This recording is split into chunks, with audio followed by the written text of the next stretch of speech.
What if I told you that every day millions of people around the world willingly subject themselves to countless hours of labor for no pay? Now, what if I told you that odds are you're one of these people without even realizing it? I'm not talking about illegal business practices or community service, at least not in the sense that probably comes to mind. How could this be, you might ask? Well, if you've ever participated in the sharing, creation, or recreation of a viral image or video, whether you're aware or not, you've participated in the global free labor market that drives the virality and spreadability of memes. What is a meme? The term meme was coined by Richard Dawkins, who initially employed the term in the context of biological evolution to describe how modifications in genetics lead to the emergence of new traits. Despite its origins in a different context, Dawkins' concept aligned with the way contemporary media circulates and undergoes transformations. So, ipso de facto, Expecto Patron! this and this became known as a meme, more specifically, an internet meme. Okay. The argument of who gets paid what, if anything, for the labor spent creating and distributing memes is somewhat of a new topic, but draws upon long-standing copyright laws from the music and movie industries. One famous example we're going to look at today is the Harlem Shake. Chances are you've seen or at least heard of this meme at some point, but if you were fortunate enough to have a loving parent who kept you away from the internet in 2013, good for you. You should probably turn this video off right now and never look back.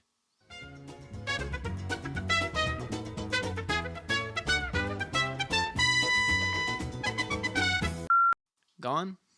Good. Let's continue. The Harlem Shake meme was a video phenomenon that took place on YouTube and featured groups of people dancing and acting crazy to the tune of the song Harlem Shake, which was written by the artist Bauer. The meme in its video format can be traced back to a popular YouTuber at the time, Filthy Frank. Harlem Shake was so viral that it exploded into mainstream media and became one of the biggest trends of 2013. And do the Harlem Shake.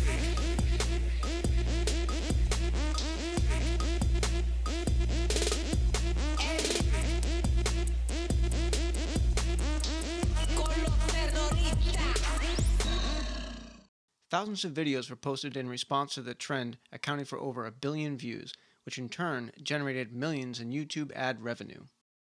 The question then became, who should get paid? Surely, all the people who put in countless hours into coming up with new scenarios, organizing film shoots, editing footage, and promoting their videos. No, YouTube said that's far too complicated. Let's give it to Bauer. Remember that bit I said earlier about tying in with copyright laws from film and music? This is that bit. In 2007, YouTube implemented the Content ID system. When a video is uploaded, Content ID scans it against a database of copyrighted material and takes actions specified by the copyright owner, such as blocking, monetizing, or tracking the usage of their content. Because his music was registered under YouTube's Content ID system, the end result was that Bauer and Mad Decent, the label he was signed to, received all of the video monetization revenue from all videos containing his song. Nothing. You have nothing to do with this decision. Kind of a dick move if you ask me, but hey, that's late-stage capitalism for you. Many felt this was unfair, that they should be compensated for their labor of creating and posting their versions of the video. And maybe you'd agree with them, but, and seriously, hear me out, I actually disagree. Are you sure about that? Now, before you rage quit out of this video and start theorizing that I've sold out to big media, let me explain. According to Patrick Davidson, the key to success of internet memes and their generative nature is the explicit removal of authorship, which he calls the non-attribution meme. My personal belief is that ownership and monetization of labor of love work threatens the underlying ideology that fuels the creation of internet memes. Similar to the way that the field of genetics threatens to uproot Darwin's theory of natural selection, allowing us to selectively pick and choose what society or the powers that be deem the most desired traits, the monetization of free labor threatens to disrupt the natural generative process that culturally created memes undergo. If we create with the intent to profit from, we risk becoming slaves to corporatization and limit our ability to create freely. So, do I think Bauer and Mad Decent should have received all of the money from YouTube's monetization? Hell no.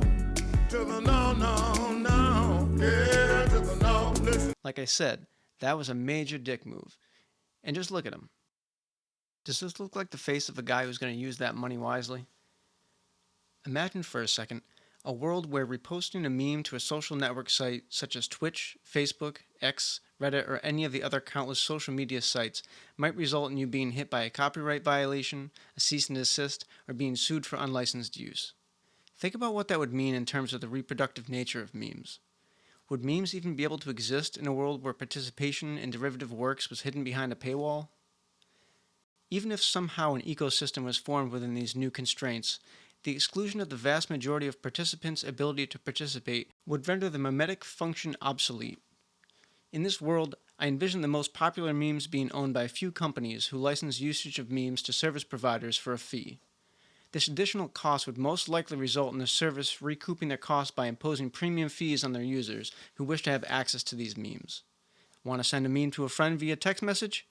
Well, you probably need to pay for a premium account for that.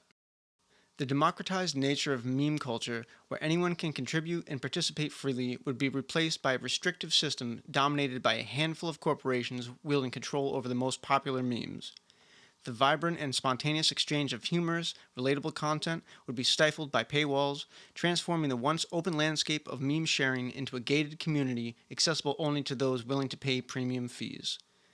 The social currency of memes, previously a shared experience among internet users, would become commodified.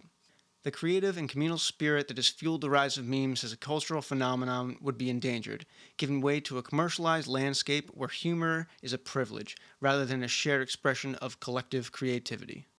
Instead of paying out the big air quotes here, creator of a meme, I think that money would be better spent investing in the infrastructure of whatever website hosted it, developing ways to increase collaborative features and functionality in an effort to create a more user-friendly experience that reduces the amount of time and labor it takes to participate in the online cultural experience.